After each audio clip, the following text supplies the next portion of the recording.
Hi guys! Welcome back!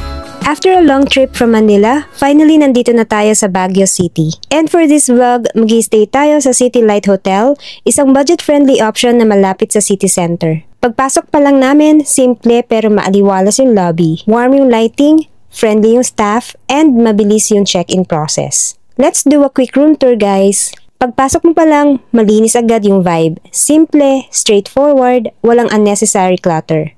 Ito ay 2 queen bed yata ito or twin bed. Tapos, may pasiling fan si Mayora. Tapos, nandun yung AC. Tapos, siguro ano to, 55 inches tingin ko na TV. Mamaya check natin kung isa siyang smart TV. Tapos, dito sa baba, ayan, meron tayong luggage rack. So, sa ilalim nandiyan, pwede nyo lagay mga shoes nyo. Ito nga pala yung ating Island Elephant na backpack. So, ganyan siya. Kung makikita nyo, no, talagang sturdy siya kasi nakakatayo siya na mag-isa. Hindi siya nakaslouch. Bed check. Comfortable yung bed, fresh yung bed sheets, at hindi amoy luma. Actually, nagulat ako na for the price, ganito kaayos yung room. May flat screen TV, working desk kung kailangan mo mag-laptop, may split-type aircon, may ceiling fan. Kasama na rin nga pala yung breakfast buffet dito. May complimentary na coffee. Tapos, ito yung mga sockets. Ayan, madami naman siya. Tapos, meron din yata dito. Dito sa bedside table area. Ayun, merong socket dito sa ilalim, tabi ng bedside. Tapos, yung wifi, meron silang binigay na password. So, andi dito daw yung password ng wifi. Check naman natin yung kanilang internet. Uy, in fairness.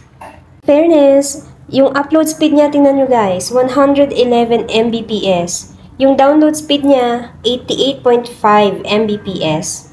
Tapos yung ping niya 6 milliseconds. In fairness, imagine nasa Baguio City tayo. Medyo bulbundukin pero ang ganda ng ping niya. For me, acceptable yan. Bathroom check. May mirror. Tapos, syempre, yung faucet. Tapos, meron sila pinaprovide na towels na pala. Tapos, ito na yung TNB. Guys, wala siyang bidet. I'm so sorry. Wala pala siyang bidet. Pilipino naman tayo. We are resilient. Kayang-kaya natin gawa ng paraan yan. So, nagpo-provide din sila ng tissue. Hot and cold na rin to. Malinis. In fairness. Tapos, meron din sila pinaprovide na dental kit. Next morning, may simpleng breakfast buffet setup. Hindi sobrang dami ng choices, pero sapat para sa lahat. Pisahan natin dito.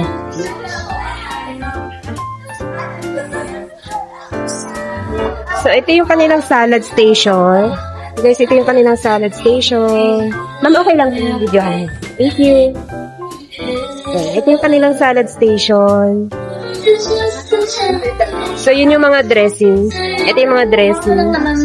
Tapos, dito yung bread station. May mga may baguettes pa. Tapos, dito rin sa kabila, ito yung danggit. Mixed veggies, pansit. Sorry. Tapos dito naman, mga fruits. Ayun, may watermelon, winter melon, tapos may pastry doon. Parang mocha cake yata. Tingnan natin kung ano yung soup of the day. May champi, champurado. Ito yata yung kanilang milk, Tapos ito, macaroni soup siguro ito. Tapos yung kanilang best seller, steamed rice. Tapos yung kanilang fried rice. Adobo. Chicken adobo. Parang ang sarap. Tapos, meron ding longganisa. I think pork longganisa ito. Tapos, so ito yung kanilang salad station. Yan. May lettuce, pepino. May corn kernels, singkamas, carrots. Tapos ito yung mga dressing. Tapos, ito clubhouse. Mini clubhouse sandwiches. Tapos ito na yung mga nila. Pastries. Tapos ito yung mga spread. Tapos ito yung mga ito meron tayong white bread, cheese bread, at kung anik-anik pa.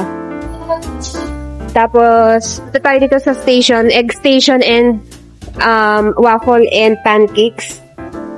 Morning, ma'am. Good morning po. Omelette po ito, no? Yes, ma'am. Thank you. Ayan, sa mga team omelette. Team sunny side up, team pancake. Kasi ito yung mga syrup ng pancake. Good morning po.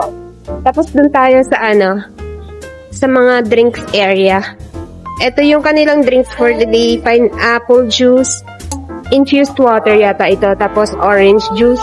Dito yung coffee area nila. So may tea and coffee, tas hot water. Tapos dito kung gusto nyo ng water, drink for water. So guys, ito yung mga kinuha namin. Egg omelette, sunny side up na egg, adobo, chicken adobo, fried rice, tsaka mixed veggies.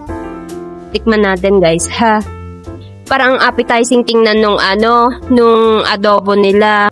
Pag adobo guys, alam nyo ba, gustong-gusto ko, nilalagay kong toppings yung sauce. Ayan o, ganyan. Ako lang ba yung ganyan? Gusto ko yung toppings, yung sauce niya nandyan sa toppings. Tapos, pag adobo, ang gustong-gusto kong part ng adobo, yung may mga buto-buto. Nandun kasi yung lasa, diba? Yung mga malapit sa buto. Yeah, yung mga ganyan. Tikman natin.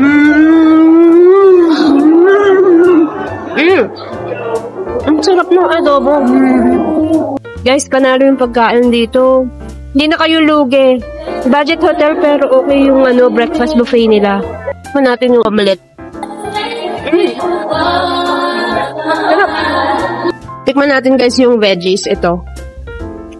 Creamy. Nestle cream na may evaporated milk. Parang ganon. Para siyang... Ano tawag sa ganon sauce? Basta masarap. Guys, yung danggit nila, hindi maalat, crispy. Tapos yung egg nila, ayan o.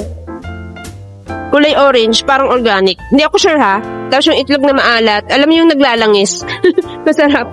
Yung medyo ma-oil siya. Isa sa pinakamalaking selling point ng City Light Hotel is the location. Malapit siya sa Baguio Cathedral, Session Road, SM Baguio, restaurants, cafes at mga tourist spots. Kung tipong gusto mo yung stay na pasyal agad pagkalabas ng hotel, this one is the best budget option and very convenient especially for families like us na may kasamang PWD. Kasi paglabas mo pa lang ng hotel lobby, meron ng mga taxi na dumadaan. So kung meron kayong upcoming trips to Baguio, you can book this in Agoda with free breakfast buffet. Don't forget to use promo code VASTAYAGODA to get 10% off on hotel bookings and VAGO9 for tours and activities.